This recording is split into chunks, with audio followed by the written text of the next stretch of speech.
Hello fellow gamers, this is Tim, SamY7, and today I want to talk a little bit about my favorite settings. Now these aren't necessarily tied to any RPG mechanics, I just like the actual fluff, the settings of the games. So I'll get right into it. The first one is Freeport, which is basically fantasy pirates. I've never actually played a game with this, but reading through it, it's very intriguing, and I just kind of like the way they put it all together. It's nice to have I like the quotes that they use too. It kind of brings about that kind of feeling of just pirates in general. So if I run a pirate game, it'll probably be Freeport. The next setting is Talislanta. Now this is the one that in all the old Dragon magazines it always said no elves, and I always thought that was kind of interesting. I really haven't got a chance to read them all the way through. I've read parts of it, but what I've read, it has been very intriguing. I like the kind of, I kind of get it's the whole like science fantasy kind of vibe, and Talsalanta has actually gone free, so I'll provide a link that you can download some of the PDFs, and I believe they're working through their whole catalog and posting up all the old PDFs for people to have, so that's pretty sweet. So that's Talislanta. Well, obviously, I don't have an actual physical copy, though. So the next is Tekumel, if I pronounce that right. I can never pronounce things right. It's either the Empire of the Petal Throne or the World of the Petal Throne. I just bought these recently at a convention, and I've always heard great things about M.A.R. Barker's work. He's the author of the setting. And I've kind of been on the search for strange settings, and this was highly recommended. I've got a chance to read through some of it, and it's also very intriguing. I've never run a game of it, but again, it's one of the things that I want to do in the future. It's definitely up there in the weird settings sort of category. The next is Game of Thrones.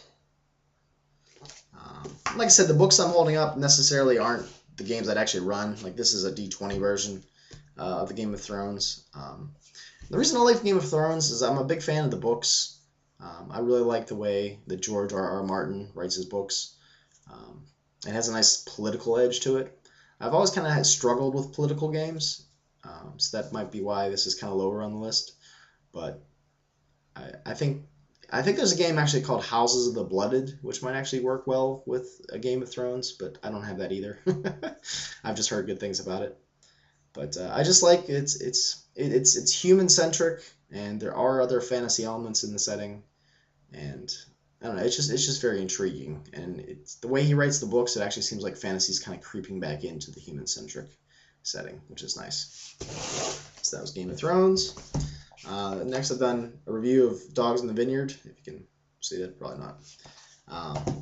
But it's basically like a supernatural western. You play like paladins / exorcists, and you kind of go around on the frontier, and you kick some spiritual ass. You shoot some wicked people in the head. I don't know. It's pretty fun. So I've done a review of that. I really enjoyed myself, and that is a story game.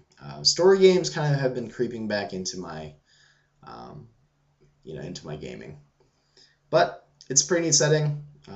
It's basically based in Utah and I think the West, but you can set it almost anywhere.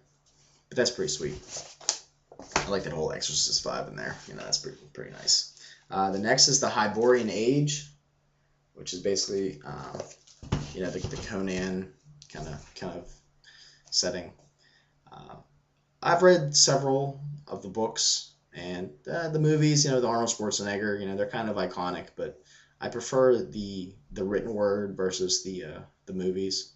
And I've run, I almost exclusively run the Hyborian Age when I run Barbarians Lemuria, which is, I've also done a review of that. But I just like the setting, I like the gods, I like the people and everything that, that's in the books. So that's pretty sweet. All right. So what's next after that? We have... Alright. Well, my name's SamY7, so you knew the Lord of the Rings was going to be in here somewhere. This is actually a very old, not very old, but pretty old box game. This isn't MERP, but I played a lot of the Lord of the Rings adventure game when I was just getting into RPGing. So, but Lord of the Rings, yeah, I'm a big fan. You know, big poster in the back. I grew up on the animated movies. Read all the books several, well, we'll say more than several times and leave it at that. But I like the setting. It's kind of tough sometimes for me to get into games with Lord of the Rings because it's kind of, you know, I almost I don't want to touch it. Like for me, it's kind of like just it's fine the way it is. But I've run a few games and I've played a few games where it was a lot of fun.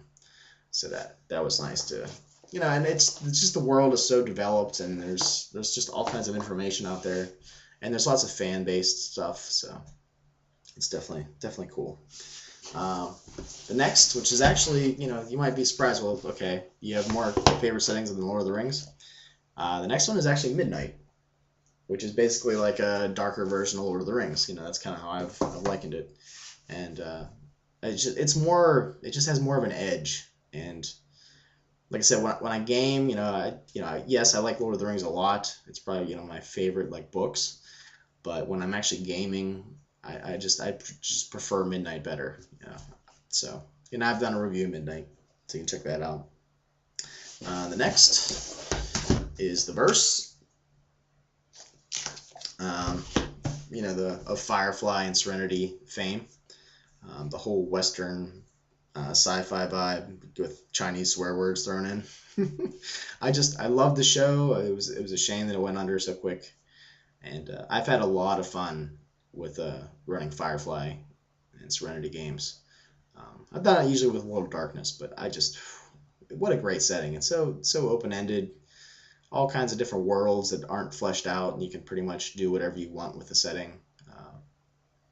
You can watch this TV show and take notes, and watch the movie and take notes, check out the RPG and take some more notes, and then just make it your own.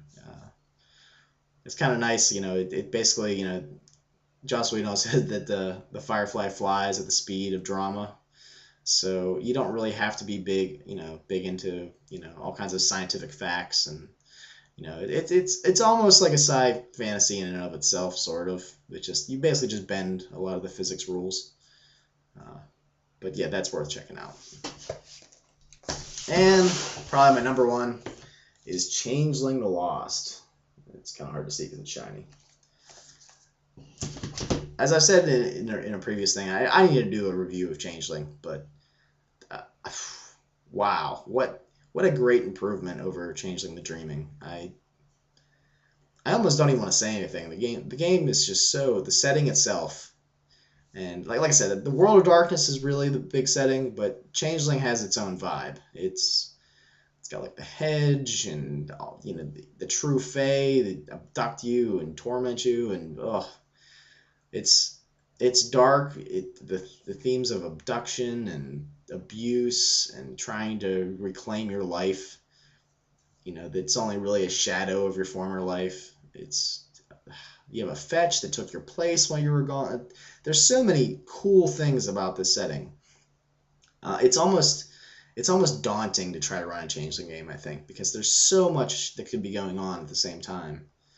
And I don't know. I really like Changeling. So those are pretty much my top 10 settings. Pretty much looked over my gaming shelf and picked out 10 books, minus Talsalanta. But so yeah, check this out: Freeport, Talislanta, Tekumel, Game of Thrones, Dogs in the Vineyard, Hyborian Age, Lord of the Rings, Midnight, The Verse, and of course Changeling, The Lost.